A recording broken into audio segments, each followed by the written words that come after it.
विद्यार्थी मित्रों नमस्कार। आज આપણે 29 તારીખ સોમવાર આની અંદર આપણે કેરિયર કાઉન્સેલિંગનો બીજું કાર્ય બીજો ભાગ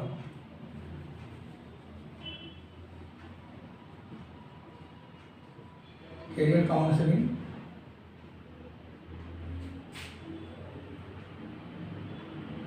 પાર્ટ 2 એની ચર્ચાની અંદર આપણે જીપીએસસી જે તમને કાલે કીધું હતું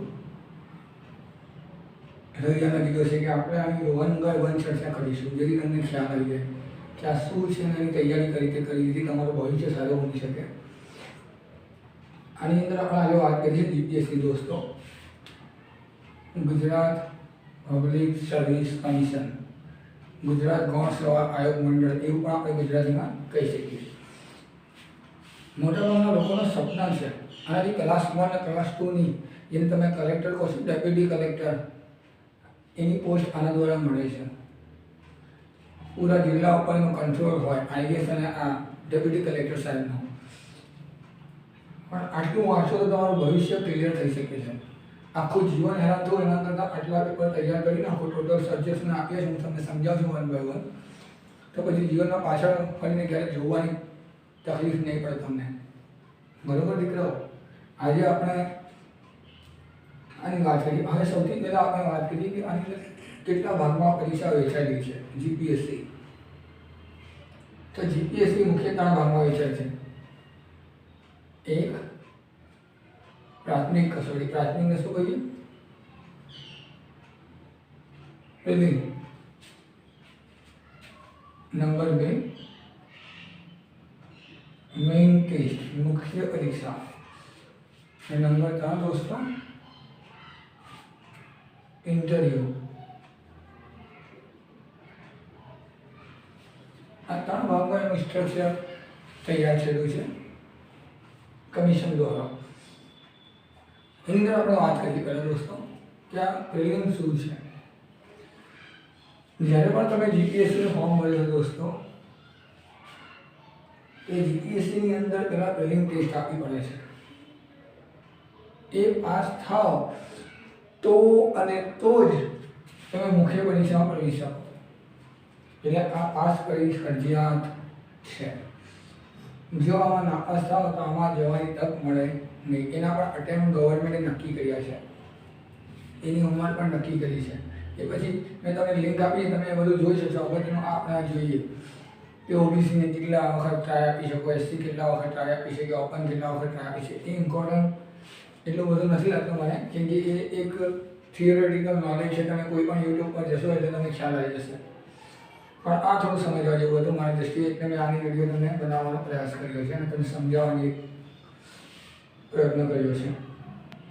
પ્રિલિમ કસોટી, પ્રિલિમની અંદર શું હોય? તો પ્રિલિમની અંદર ઓબ્જેક્ટિવ ક્વેશ્ચન, આ વસ્તુ લખીએ એટલે ઓબ્જેક્ટિવ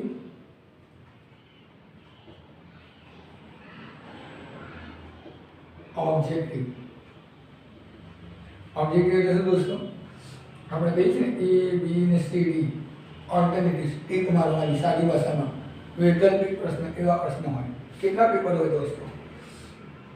પેપર 1 અને પેપર 2, 2 પેપર હોય છે દોસ્તો। કેટલા કલાકનો હોય? 2 કલાકનો। પેપર 1 પણ 2 કલાકનું, પેપર 2 પણ 2 કલાકનું। પછી ત્રીજી વસ્તુ કેટલા માર્કનું હોય? તો 200 માર્કનું હોય। પેપર 2 કેટલા માર્કનું હોય? 200 માર્કનું હોય।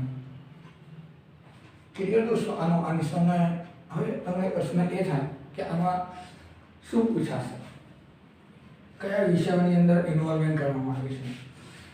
તો સૌથી પહેલાં એના સબ્જેક્ટ જોઈએ। પેપર 1ની અંદર દોસ્તો ઇતિહાસ, હિસ્ટ્રી, કલ્ચર એટલે સંસ્કૃતિ, ઇન્ડિયન પોલિટી એટલે આપણે ઇન્ડિયન રાજનીતિ, ઇન્ડિયન કોન્સ્ટિટ્યુશન એટલે ભારતનું બંધારણ, સોશિયલ જસ્ટિસ એટલે કે સામાજિક ન્યાય, ઇન્ટરનેશનલ રિલેશનશિપ એટલે આપણા ભારત દેશના અન્ય દેશો સાથેના આંતરિક સંબંધો, જનરલ મેન્ટલ એબિલિટી એટલે કે માનસિક યોગ્યતાના પ્રશ્નો। પછી છે બીજું દોસ્તો પેપર 2। તો પેપર 2 ની અંદર કયા પ્રશ્નો હોય? અને કોને લગતા પ્રશ્નો હશે. એટલે પેપર 2 ની અંદર દોસ્તો ઇકોનોમિક્સ એટલે કે અર્થશાસ્ત્ર, જ્યોગ્રાફી એટલે ભૂગોળ, સાયન્સ એટલે વિજ્ઞાન, ટેકનોલોજી એટલે આઈસીટી આપણે જે કહીએ છીએ ઇન્ટરનેટ વગેરેની વાત કરીએ છીએ એ, અને કરંટ ઇવેન્ટ્સ. આટલા વિષયોની અંદર ઇન્વોલ્વ છે. અત્યારે જે પ્રકારની વાત જ કરી છે. પછી આ વિષયોની વાત અહીંયા કરું છું, મેં લખ્યા છે વિષય, બરાબર. ટોટલ તમે જુઓ આ 200 માર્કનું પેપર, 200 માર્કનું એટલે કેટલા માર્કનું બિલ્ડિંગ થયું? 400 માર્કનું થયું દીકરાઓ. બેટા આ 400 માર્કમાંથી તમે વધારે માર્ક લાવો અને લિસ્ટમાં આવી જાઓ તો તમે મુખ્ય પરીક્ષા માટે તૈયાર થઈ ગયા છો, ક્વોલિફાઈડ થઈ ગયા છો. હવે આ મુખ્ય પરીક્ષા છે દોસ્તો, સોરી, એની અંદર વર્ણનાત્મક એટલે ડિસ્ક્રિપ્ટિવ,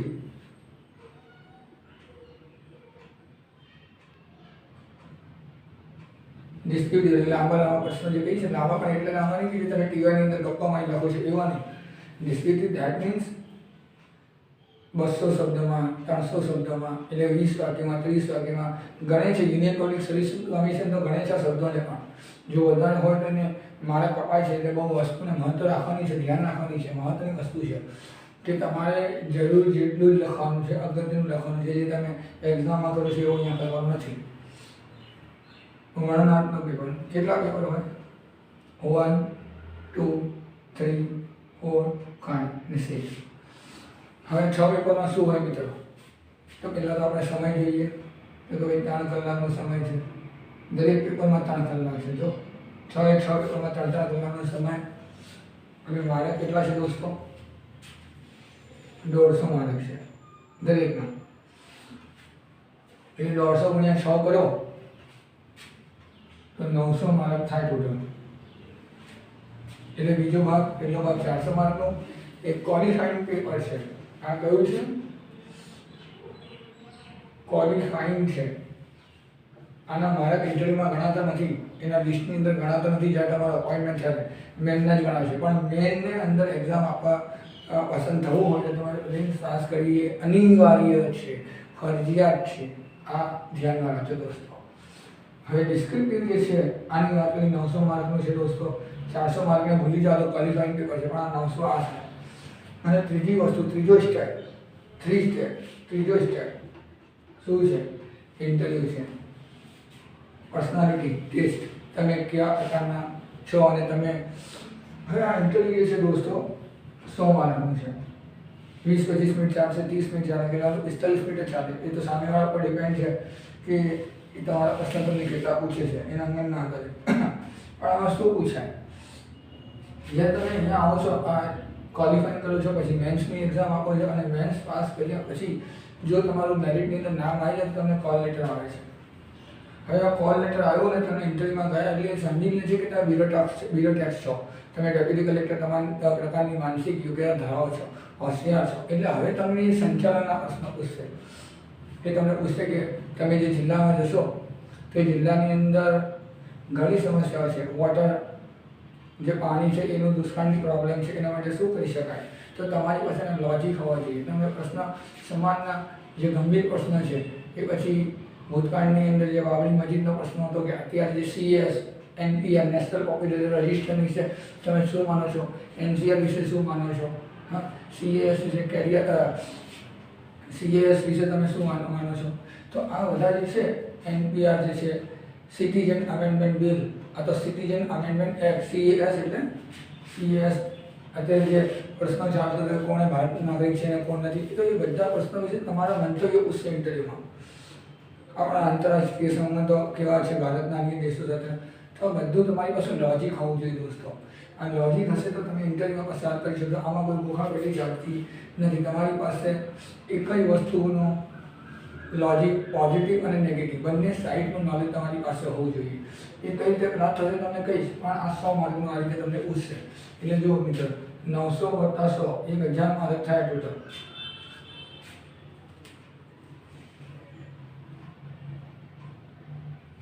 ટોટલ 1000 માર્ક થાય.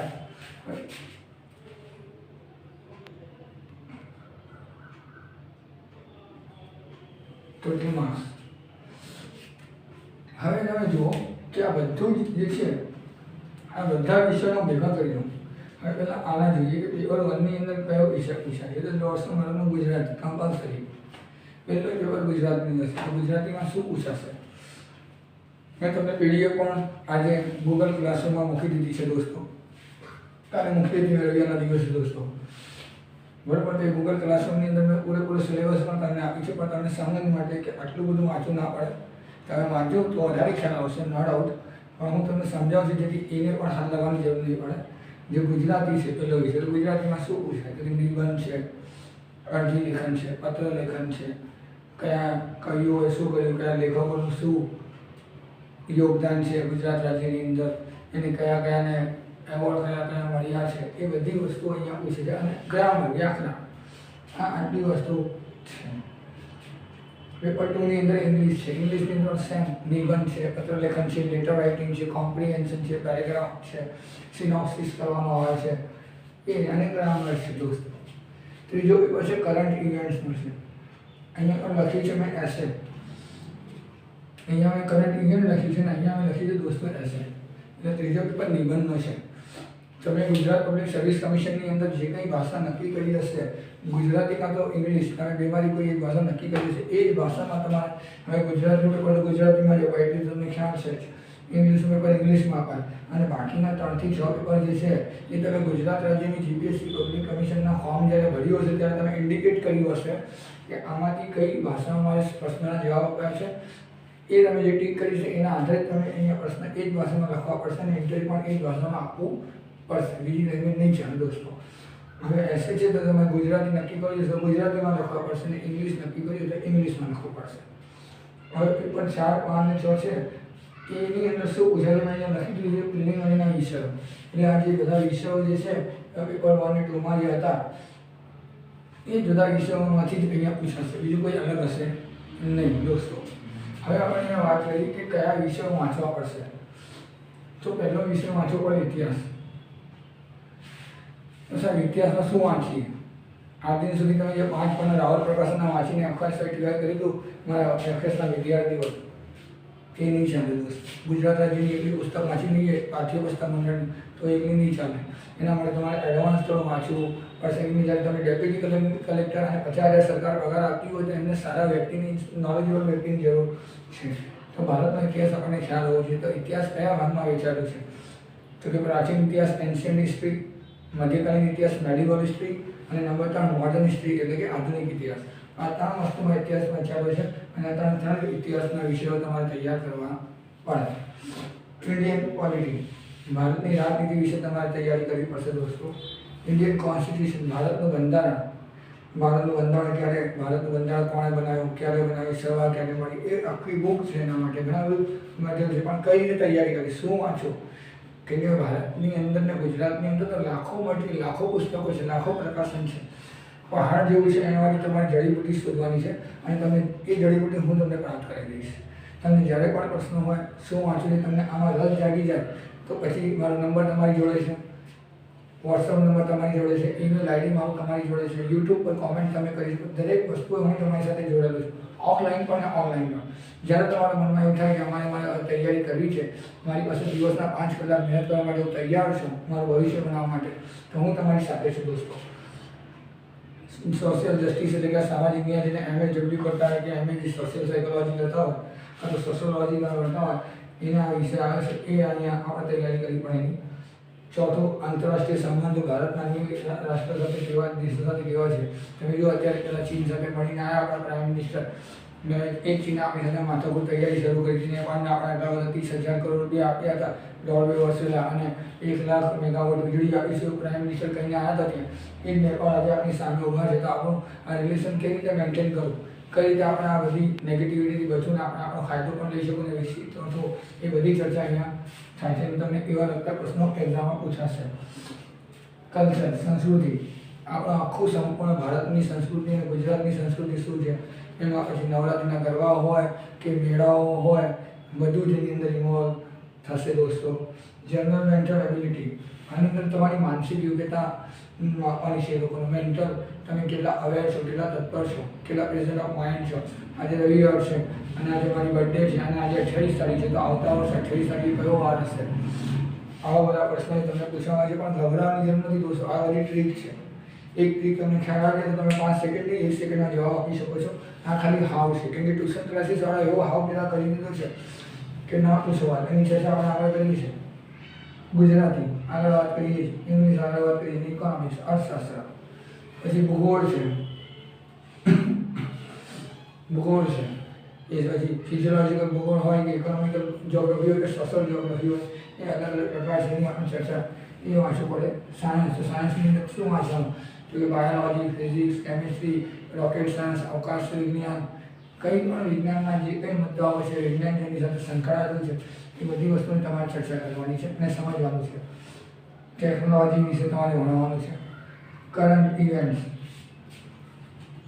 બરાબર. પણ આ બધી વસ્તુની ચર્ચા થઈ. તો હવે તમે સમજો. હવે મારે તમે જે મહત્વની વસ્તુ સમજાવી છે આટલી, હું જે કંઈ કહીશ ને હું વાંચવાનું આપીશ દોસ્તો, જો તમે તૈયાર હશો તો એમાંથી જ એટલું તમે વાંચી લો 110%. જો કંઈ પણ તકલીફ થાય તો હું જવાબદાર એના માટે. જે આટલું વાંચી લીધું તમે તો 100% તમે ટ્રેનિંગ પાસ. આ જેટલું મટીરિયલ હું તમને આપતો જઈશ, તમે વાંચતા જશો તેમ રાખી મૂકવા માટે નહીં. મને એવું લાગશે કે તમે બેસો છો, મહેનત કરો છો, હું તમારો સાથ આપીશ. બાકી કોઈ સાથ નથી આપવાનો આપણે, કેમ કે હું હાથ પકડું તો તમારે પણ હાથ પકડવો પડશે દોસ્તો. તો આ જેટલા વિષયો હું તમને આપું એ બધા વિષયોનું મટીરિયલ તમને આપતો જાઉં. ધીમે ધીમે તમે વાંચવાનું તૈયાર થાવ તો તમારું ધીમે તો 100% પાસ થઈ જશે. તો તમારા મનમાં પ્રશ્ન એ થાય કે સાહેબ આટલું બધું તમે આપ્યું અને વાંચ્યું પણ અને પ્રિલિમ જ પાસ થાય, તમે તો મુખ્યની વાત જ નથી કરતા, તો મુખ્ય પરીક્ષા માટે શું કરવું? તો તમે જુઓ, અહીંયા તમને નાના અક્ષરથી લખી છે, દેખાતું નથી, પણ અહીંયા આપણે મોટા અક્ષરથી લખી દઈએ છીએ અને રબ કરી દઈએ છીએ. તો એ તમને ખ્યાલ આવે. આની જરૂર નથી દોસ્તો, બરાબર. એટલે થોડું પૂછી નાખું છું.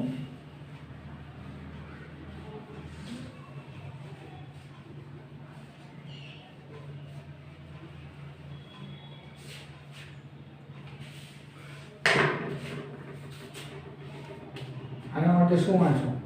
મેન્સ માટે આપણો પ્રશ્ન આ છે. તો આના માટે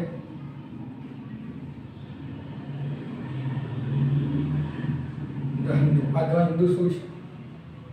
ન્યૂઝપેપર છે.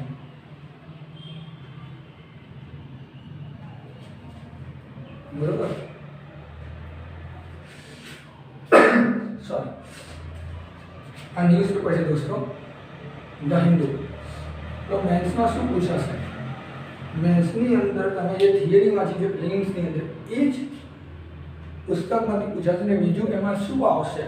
તો આ જે ઇતિહાસ છે, જે ઇન્ડિયન પોલિટી છે, ભારતની રાજનીતિ છે, ભારતના બંધારણ વિશે દાખલા તરીકે તમે સમજો.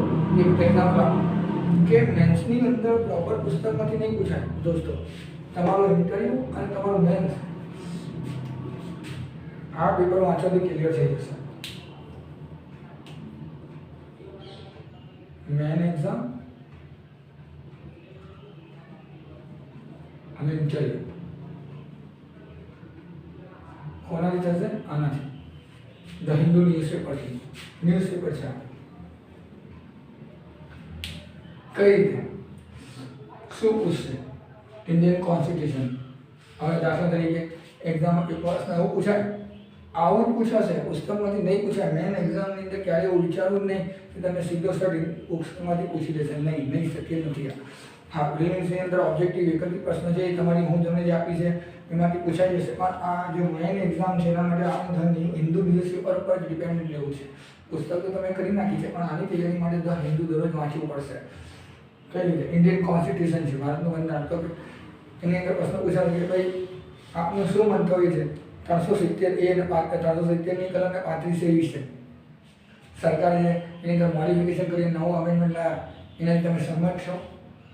કાં તો એની હાનિકારક કાં તો પોઝિટિવ અને નેગેટિવ અસર શું થઈ શકે છે ફ્યુચરની અંદર? આવો પ્રશ્ન પૂછે તો હવે તમને આ બધી નવી વસ્તુ છે એ ક્યાંથી મળે? પુસ્તકમાં હોય. એના ફાયદા શું છે, એની મર્યાદા તમને પુસ્તકમાંથી થિયરી મળી ગઈ છે, પણ આ જે છે આના માટે એડિટોરિયલ પેજ વાંચવાના. એડિટોરિયલ એટલે કે લેખો હોય છે, આની અંદર લેખો જેને આર્ટિકલ્સ પણ કહીએ આપણે. એડિટર લખે છે, બહુ સારા સારા એડિટર છે. આની હિન્દુ ન્યૂઝપેપર ચેન્નઈથી પબ્લિશ થાય છે. તમે એ વાંચો તો એની અંદર દરરોજ એક દિવસે જો 370 ને 35 વિશે પોઝિટિવ વાતો આવશે તો બીજા દિવસે એના વિશે નેગેટિવ પણ આવી જશે. એટલે તમે એની કટિંગ કાપી લીધી એને વાંચી લીધું. આવું તમે એક વર્ષના પેપર જેને એક્ઝામ આપવાની છે ડિસેમ્બર જાન્યુઆરીથી લઈને ડિસેમ્બર સુધીના આ પેપર તમે કરી નાખો ન્યૂઝપેપરની કટિંગના આધારે, તો આ ઇતિહાસને લગતા, સોશિયલ જસ્ટિસને લગતા, ઇન્ટરનેશનલ રિલેશન્સને જે કંઈ વસ્તુઓ હોય એમાંથી કટિંગ કરી નાખો, તમે તૈયાર કરી નાખો, તમારું મેન આસ્તા અંદર પાસ થઈ જશે દોસ્તો. અને ઇન્ટરવ્યૂ પણ એમાંથી જ એડિટોરિયલ આર્ટિકલ્સમાંથી જ કમ્પ્લીટ થઈ જશે. કશું છેડવાની જરૂર નથી. બસ આની જડીબુટ્ટી છે દોસ્તો. અને કઈ રીતે સમજવું, અચ્છા હિન્દુને કઈ રીતે સમજવું, શું છે એ પછી આગળ આપણે તમને સમજાવીશું કઈ રીતના હિન્દુ પર આખો એક યુટ્યુબનો વિડીયો બનાવીશ કે તમારે કઈ રીતે વાંચવું અને બરાબર આની અંદર કયા પેજ મહત્વના છે. પણ અત્યારે થોડું આની અંદર આપણે સમજીએ કે આ જ્યારે મેન્સની અને ઇન્ટરવ્યૂની આપણે વાત કરતા હોય તો હિન્દુના આધારે આપણે એની તૈયારી કરવી છે દોસ્તો. તો હવે એના અંદર શું ધ્યાન રાખવાનું છે? તો સૌથી પહેલાં તમારે મિત્રો જે તમને આજે મેં પેલું આપ્યું છે અભ્યાસક્રમ સિલેબસ મેં આજે તમને રવિવારના દિવસે તમે મોકલ્યો હતો, બરાબર દોસ્તો. એ સિલેબસ જે છે 10 પાનાનો છે, 10 થી 20 પાનાનો છે. ઇતિહાસનો અલગ છે, ઇન્ડિયન પોલિટીનો અલગ છે, ઇન્ડિયન કોન્સ્ટિટ્યુશન. એ તમને લર્ન બાય હાર્ટ હોવું જોઈએ, મગજ હોવું જોઈએ. મગજ કહો કે લર્ન બાય હાર્ટ તો કે મેમરાઇઝ કરો, તમને મગજમાં યાદ હોય, તમે આંખ બંધ કરો એટલે તમને એ દેખાતું હોય. આટલું સરળ રીતે હશે તો અને તો તમે જ્યારે ન્યૂઝપેપર વાંચશો એટલે તમને ખ્યાલ આવશે કે આટલો ભાગ જે મેં વાંચ્યું છે એ ઇતિહાસને લગતો છે, અને આટલો જે કોલમ છે એ અર્થશાસ્ત્રને લગતો છે, આટલો કોલમ ભારતના બંધારણને લગતો છે, આટલો કોલમ ઇન્ડિયન પોલિટીને લગતો છે. તો તમે ત્યાં રાઉન્ડ કરી શકો, એને વાંચી શકો, એની કટિંગ કરી શકો, એની અલગથી નોટ્સ બનાવી શકો, એ બધું કરી શકો.